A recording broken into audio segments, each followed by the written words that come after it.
Hai para Sudaners, kumaha kabarna? Damang sadena dengan saya si Otong kembali lagi di channel Ningali Film. Pada episode kali ini kita akan membahas alur cerita dari film Pemilik Pedang Legendaris untuk bagian yang keenam. Dan tidak usah berlama-lama lagi, mari kita mulai ceritanya.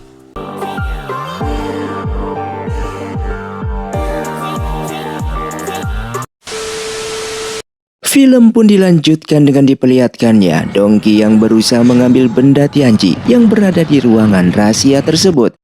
Dan kemudian pemimpin perguruan yang menyadari akan hal tersebut segera mengejarnya dan hendak menangkap Dongki. Namun dalam pertarungan itu mereka kalah kekuatan karena Dongki merupakan dewa. Dikarenakan tak ada pilihan, pemimpin perguruan mengajak semua master dan para murid lainnya untuk membuat portal agar Dongki bisa dikalahkan. Namun tetap saja Dongki terlalu kuat dan berhasil menghancurkan segel tersebut.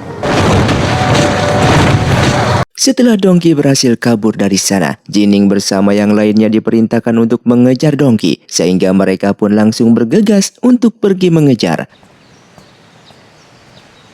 Singkatnya, Yue pun berhasil menemukan Dongki yang terluka parah. Di sana Yue segera meminta ia mengembalikan benda tersebut, dan apabila tidak maka ia akan membunuhnya. Namun di sini Dongki menjawabnya jika ia membutuhkan benda itu untuk diserahkan kepada Kaisar Dewa. Dengan begitu Kaisar Dewa yang bangkit kembali dapat menyembuhkan racun hati di tubuh Yue. Namun tetap saja Yue tidak peduli dengan penyakitnya saat ini, sehingga ia pun menusuk Dongki dengan pedangnya. Dan seketika itu kepala Yue merasakan kesakitan. Tak lama kemudian Jining datang ke sana untuk membantu Yue, dan Dongki yang melihatnya pun segera pergi dari sana. Sementara di perguruan, terlihat pemimpin perguruan bersama Master Feng akan bermeditasi untuk memulihkan tubuhnya dan menyerahkan masalah tersebut kepada Master Chan untuk sementara waktu. Namun di sini Master Chan menghukum Jining dan Yue karena gagal menangkap Dongki yang saat itu berada di hadapan mereka berdua. Sementara di tempat lain, Jinong menemui Dongki dan terlihat Dongki masih terluka akibat menggunakan semua energinya untuk melawan para master sebelumnya. Melihat hal tersebut, Jinong segera melaporkan kepada Suanji, dan di sini Suanji menjadi sangatlah senang karena saat ini adalah waktu yang tepat untuk membunuh Dongki. Dengan begitu mereka bisa merebut suku Wujian.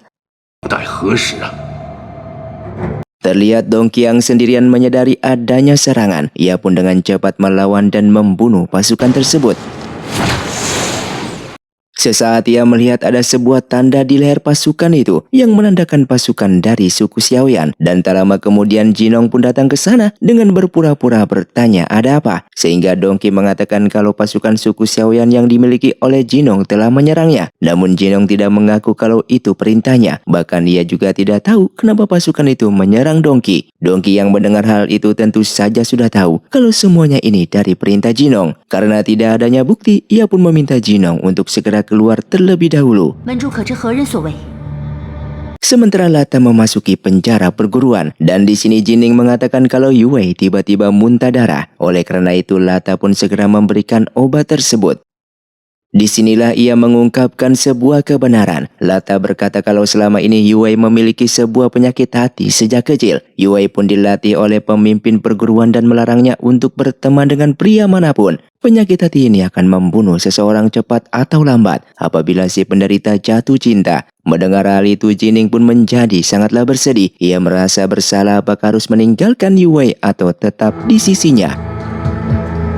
Di malam harinya, Lata membuat dirinya beserta Muzi dan Julian menjadi tidak terlihat. Misi mereka saat ini mau menyelidiki Master Chan, dan mereka pun segera memasuki aula perguruan. Yang tak lama kemudian Master Chan bersama murid pribadinya datang ke sana. Terlihat mereka pun membahas bagaimana cara untuk menghukum Yue dan Jining. Dan semua murid menginginkan Jining beserta Yue diusir dari perguruan. Bahkan mereka juga mau menghilangkan semua kekuatan Jining dan Yue supaya menjadi manusia biasa tanpa memiliki ilmu bela diri.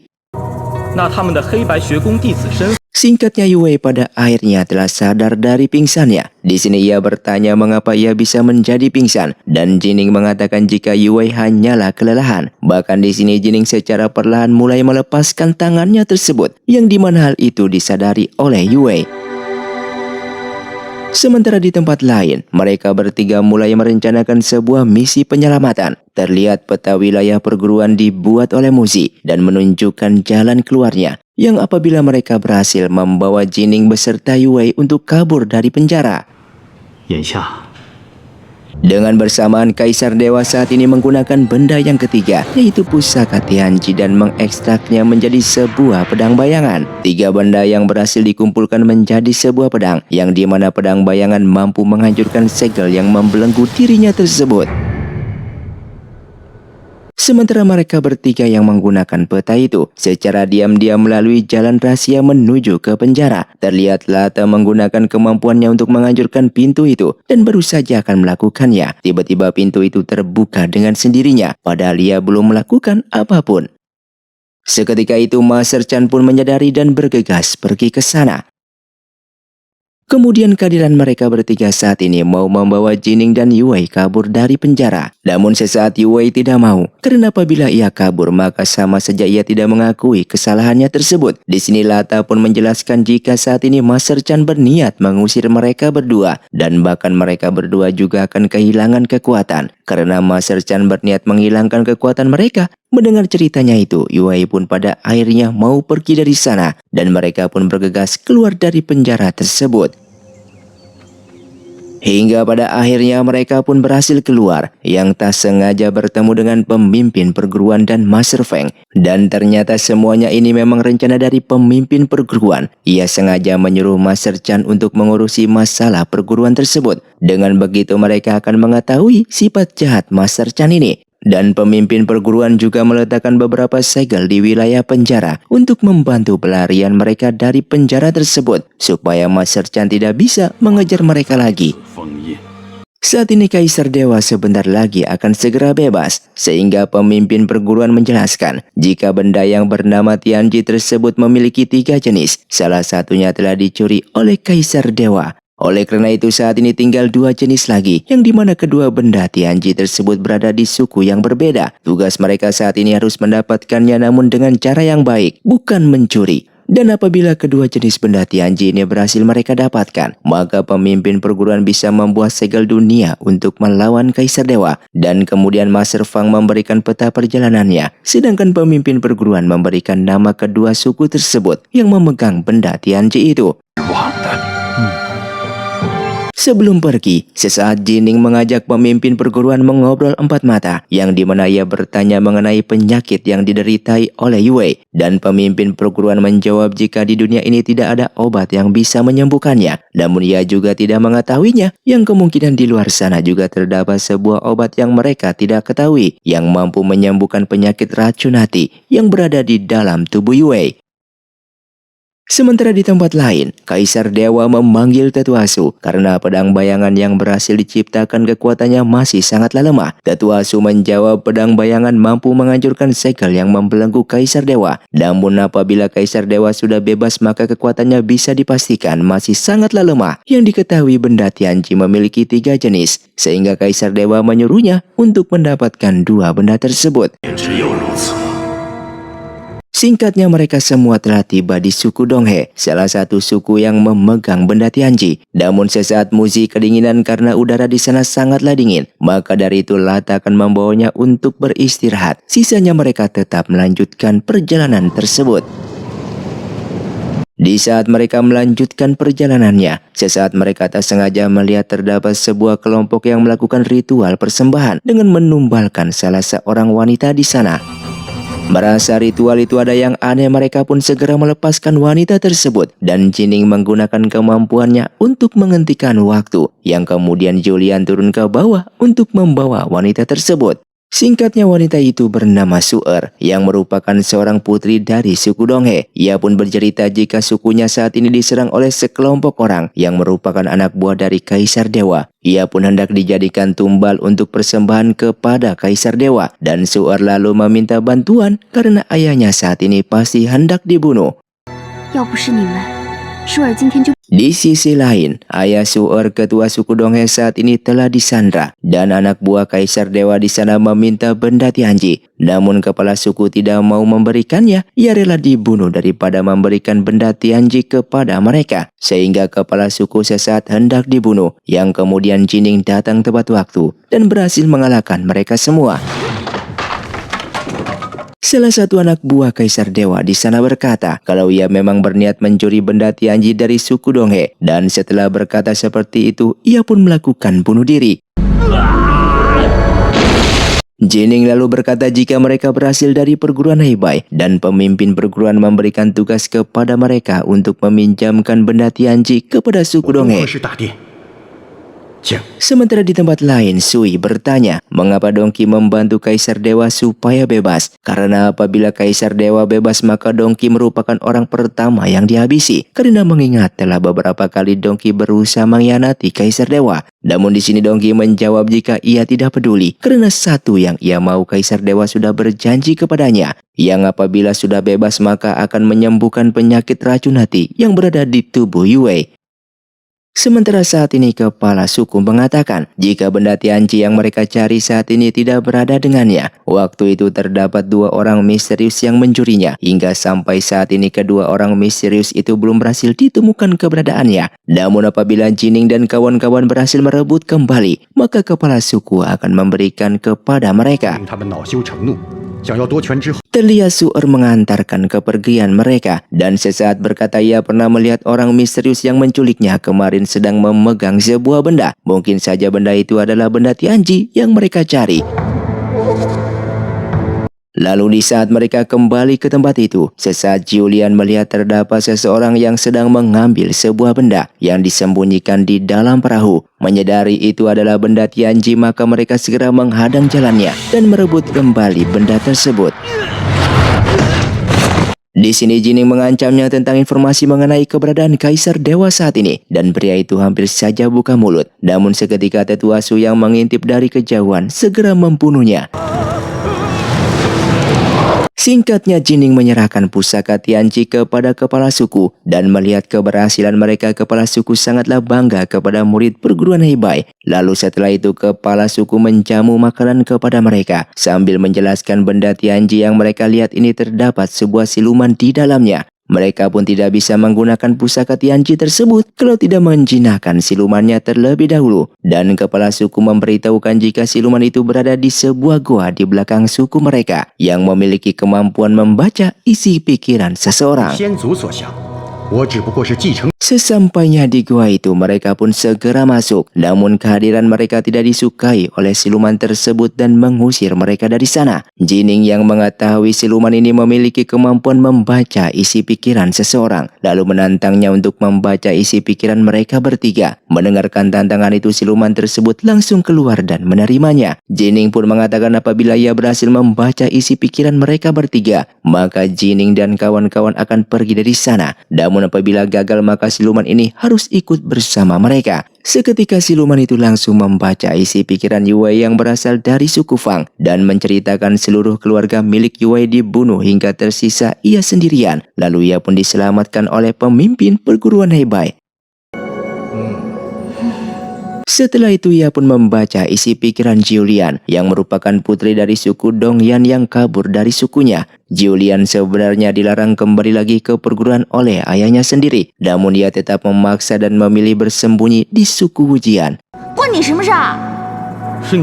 Hingga pada akhirnya, di saat siluman itu membaca isi pikiran Jining, ia sangatlah terkejut karena isi pikirannya kosong dan baru kali ini ia tidak bisa membaca isi pikiran seseorang. Sehingga ia pun segera menyerangnya dan bertanya siapakah Jining sebenarnya. Di sini Jining pun menjawab jika ia hanyalah murid perguruan. Kalau tidak percaya silakan bunuh saja dirinya. Dan dengan menyadari Jining merupakan benih dari Dewa Nuwa, membuat siluman tersebut tidak jadi membunuhnya. Dan ia pun mengakui kalah dengan mengubah dirinya menjadi sebuah gelang yang bisa mereka bawa.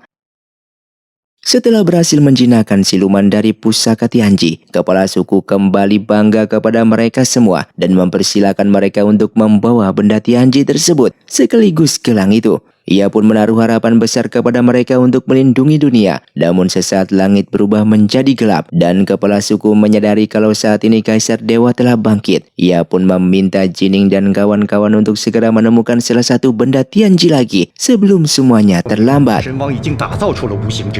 Sementara di perguruan, semua master dan pemimpin perguruan menyadari akan Kaisar Dewa telah berhasil bebas. Namun pemimpin perguruan menyuruh untuk tetap tenang karena kekuatan Kaisar Dewa belum sepenuhnya pulih dan masih sangatlah lemah. Di saat seperti inilah mereka bisa mengalahkannya dan menyegel Kaisar Dewa kembali menggunakan kedua benda Tianji yang sedang dicari oleh Jining dan kawan-kawan.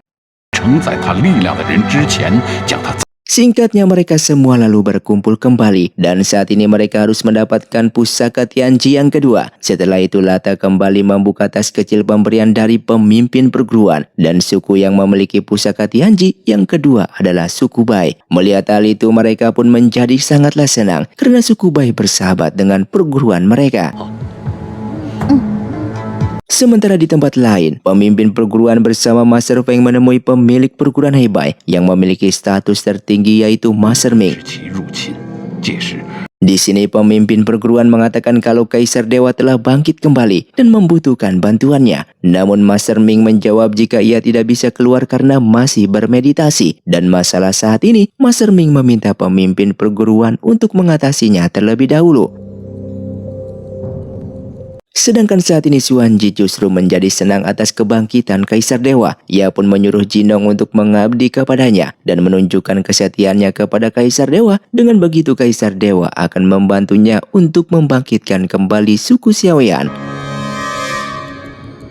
Singkatnya mereka semua pun beristirahat sejenak setelah berjalan seharian. Di sini mereka semua pun terlelap tidur. Namun hanya Yue lah yang masih bangun karena ia merasa seperti ada yang memanggil namanya. Dan di saat ia mengikuti sumber suara tersebut, ternyata Kaisar Dewa yang memanggilnya. Yue yang sangat terkejut akan kehadirannya itu dengan bertanya kenapa datang ke sini. Lalu kemudian Kaisar Dewa menjawab jika ia melihat Yue seperti kekasihnya Donkey yang telah mati. Maka dari itu ia mengajak Yue untuk mengabdi kepadanya dalam menguasai dunia. Dan apabila mau menjadi pengikutnya, maka penyakit racun hati di tubuhnya itu akan ia sembuhkan. Namun di sini Yue tidak tergoda akan semuanya itu. Ia lebih baik mati melawannya daripada menjadi pengikutnya.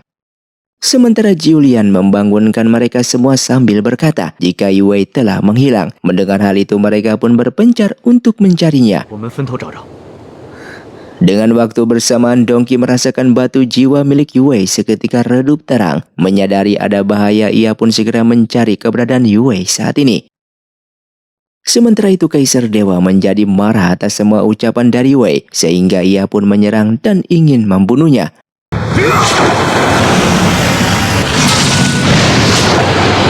Tak lama kemudian Jining pun datang ke sana dan mengeluarkan semua kemampuannya tersebut untuk melawan Kaisar Dewa. Namun siapa sangka Kaisar Dewa yang saat ini kekuatannya belum pulih berhasil dikalahkan oleh Jining yang membuat Kaisar Dewa segera pergi dari sana. Karena serangan Kaisar Dewa yang membuat Yue saat ini menjadi terluka parah dan tiba-tiba Donkey datang ke sana dengan berusaha untuk membantu Yue dalam menyembuhkan lukanya tersebut. Setelah Yue sadar kembali, ia pun beranjak dari sana untuk berbicara empat mata kepada Donkey. Di sini ia menegaskan supaya Donkey mulai sekarang tidak usah lagi mendekatinya ataupun mencarinya lagi karena ia bukan kekasihnya. Setelah itu Yue saat ini masih lemah dan Muzi pergi dari sana untuk mencarikan mereka makanan. Sedangkan Lata dan Julian juga pergi mencari kayu bakar. Setelah mereka semua pergi secara diam-diam, Jining membawa Yue untuk meminta bantuan uang apabila penyakit racun hatinya tidak bisa disembuhkan. Paling tidak Jining berharap Yue bisa bangun kembali. Merasa kasihan melihatnya, Huang pun mencoba yang terbaik supaya Yue bisa sehat dan bangun dari pingsannya. Dan seketika Yue pun bangun kembali.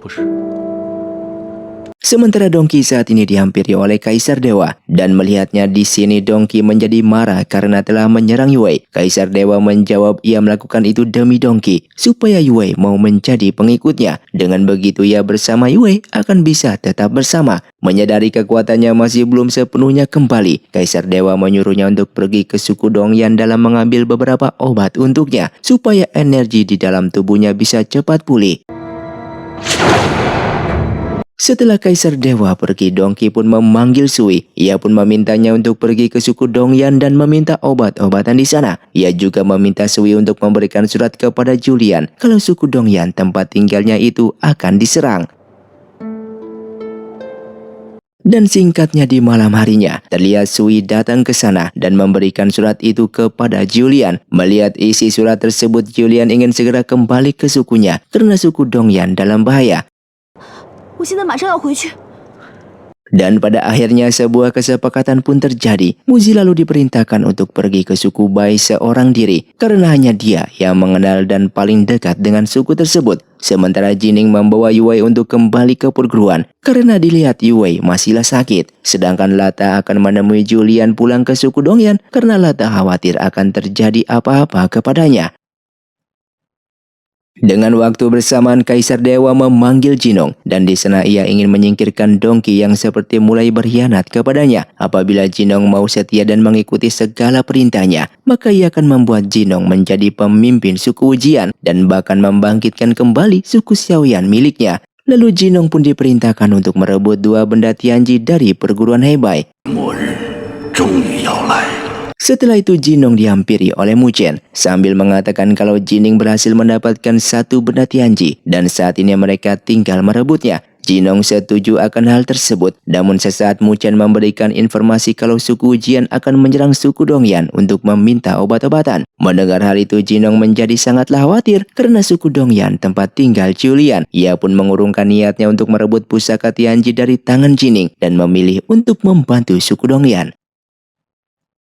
Singkatnya, Sui membawa pasukan suku Ujian mendatangi suku Dongyan dan Sui meminta kepala suku Dongyan untuk menyerahkan obat-obatan mereka, dan apabila tidak menyerahkannya, maka ia bersama pasukan suku Ujian akan menyerangnya.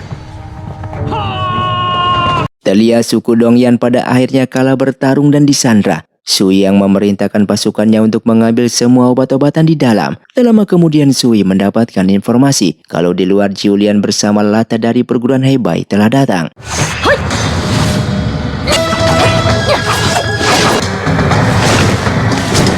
Dan kemudian Julian pada akhirnya telah tiba. Dengan melihat ayahnya disandra, ia pun mencoba melawan pasukan di sana. Tak lama setelah itu, Jinong bersama pasukan suku Xiaoyan datang membantu Julian dan membebaskan ayah Julian di sana. Kemudian pasukan suku Ujian segera kembali menemui Sui dengan mengatakan kalau terdapat pasukan suku Xiaoyan yang datang menyerang mereka dan memilih membantu suku Dongyan. Mendengar hal tersebut, Sui telah menyadari kalau semuanya ini pasti ulah dari Jinong. Ia pun mengajak pasukannya untuk segera pulang dan melaporkan hal tersebut kepada Dongki. Sementara itu Jinong yang masih menyamar segera pamit kepada ayah Julian tanpa menunjukkan wajah dan identitasnya. Julian yang menyadari hal itu adalah Jinong segera mengejarnya dan segera melepaskan penutup wajahnya tersebut. Bukannya berterima kasih, Julian justru mengejeknya karena baginya penutup wajah dan kostum yang dipakai oleh Jinong terlihat lucu. Tak lama kemudian Lata pun datang ke sana dan melihat suku Dongyan saat ini baik-baik saja. Julian lalu mengajaknya berbicara kalau tadi Jinong telah datang membantu sukunya, padahal Jinong sendiri berasal dari suku Ujian. Mendengar hal tersebut, Lata pun meyakini jika Jinong pasti menyukainya, maka dari itu ia pun datang untuk membantu. Dan film pun bersambung. Terima kasih untuk kalian yang sudah menonton video ini sampai habis. Sampai jumpa di video selanjutnya. Saya pamit urang dari ningali film si Otong undur diri dan salam Sundaners.